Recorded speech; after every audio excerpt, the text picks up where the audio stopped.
Merci Madame la Ministre. La parole est à Madame Huguette Bello. Merci Monsieur le Président. Ma question s'adresse à Madame Marisol Touraine. L'actualité, c'est aussi la grâce de Jacqueline Sauvage que nous saluons. Et c'est toujours les violences contre les femmes.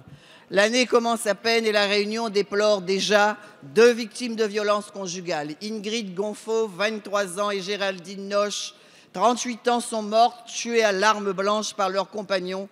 Sans oublier Carole Crescence, battue sur son lieu de travail. Les circonstances de ces drames viennent une fois de plus rappeler combien les violences que subissent les femmes sont irréductibles à ce que l'on appelle les faits divers. Personne ne conteste qu'au cours de ces dernières années, la législation s'est beaucoup étoffée, que de nombreux dispositifs ont été créés, que des campagnes de sensibilisation sont régulièrement lancées, que nous en sommes au 4e plan interministériel de prévention et de lutte. Mais le décompte terrible des victimes exige que la mise en acte des mesures soit amplifiée et soit accélérée. Le téléphone grand danger, 4 seulement sont en circulation à La Réunion. Le protocole main courante, les hébergements adaptés et sécurisés doivent être plus facilement accessibles, y compris dans les outre-mer.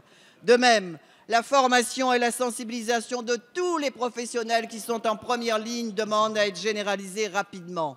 Les gendarmes et les policiers, les travailleurs sociaux, mais aussi ceux de la santé, du droit, de l'enfance. Il revient surtout au pouvoir public d'aider les victimes à sortir du cycle des violences, de protéger les femmes qui sont en danger et de les accompagner quand elles ont le courage de briser le silence. Madame la Ministre, 2016 sera-t-elle bien l'année de la mobilisation des institutions, des citoyens, mais aussi des moyens contre ce fléau qui défigure notre société? Merci. La parole est à Madame Marisol Touraine, ministre des Affaires sociales, de la Santé et des droits des femmes. Merci Monsieur le Président, Mesdames et Messieurs les députés, Madame la députée Huguette Bello. Je veux saluer votre engagement qui est bien connu pour lutter contre les violences faites aux femmes, et vous en faites un axe fort de votre action à La Réunion, parce que vous avez raison de souligner que nous ne pouvons pas, nous ne devons pas parler des violences faites aux femmes comme de faits divers. C'est un fait politique majeur dans notre pays, à La Réunion comme ailleurs, et nous devons dire et répéter que nous sommes et serons intraitables à l'égard de ceux, parfois de celles, mais principalement de ceux qui exercent leur violence à l'égard des femmes.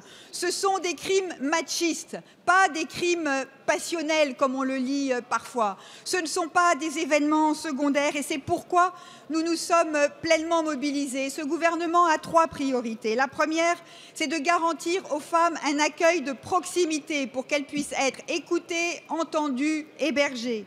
Nous leur proposons, avec le renforcement du numéro 3919, une écoute 7 jours sur 7 désormais, ce qui leur garantit la continuité de ce service. Et enfin, nous améliorons les conditions de dépôt de plainte et la prise en charge par les professionnels de santé. Des expériences sont mises en place sur le territoire national, elles le seront à La Réunion comme ailleurs, pour proposer aux professionnels de santé des services d'urgence un kit d'urgence précisément pour prendre en charge, en relation avec la police et la justice, les femmes victimes de violences. À La Réunion, le nombre de plaintes a augmenté, ce qui est bon signe. Cela veut dire que l'omerta sur la loi et la loi du silence sont en train d'être brisées. Le nombre de femmes hébergées a augmenté de 25% depuis 2013. Vous le voyez, Madame la députée, le gouvernement agit, a besoin de votre soutien, mais nous savons pouvoir compter sur vous pour nous appuyer dans cette indispensable mobilisation.